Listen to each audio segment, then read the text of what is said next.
All right, and we'll be bringing you live visuals later. We're expecting the arrival of the first head of state, the Chinese president, who of course is doing a tour, and a lot of that about diverting perhaps investment elsewhere given the trade wars between the US and China.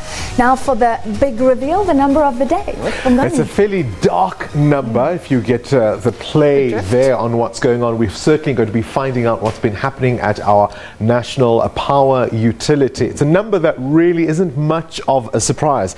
Eskom, of course, results revealed today the extent to which the power utility has been bleeding money.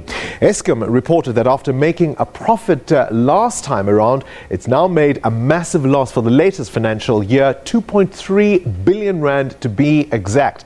But that is not the number of the day. The number of the day is an even bigger price tag for South African consumers and taxpayers, and it relates to irregular expenditure. There it is, read 'em and weep, as they say. 19.6 billion rand. The chairperson of Eskom, Jabu Mabuza, revealing today that Eskom has lost this number.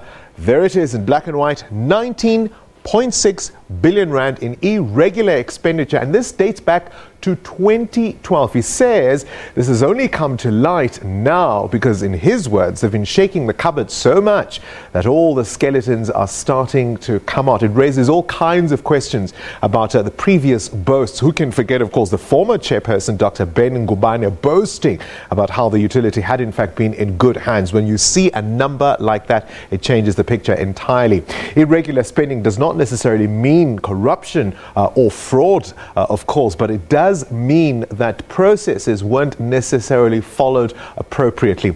In two interviews tonight, we'll be asking the question, will the lights stay on? Because that's really what matters to most people. And also, of course, what sort of price hikes might we look forward to fund this hole? But it's not pretty reading, I'm afraid. The number of the day, 19.6 billion rand. Our reporter, Bongeni Mutwa, has more.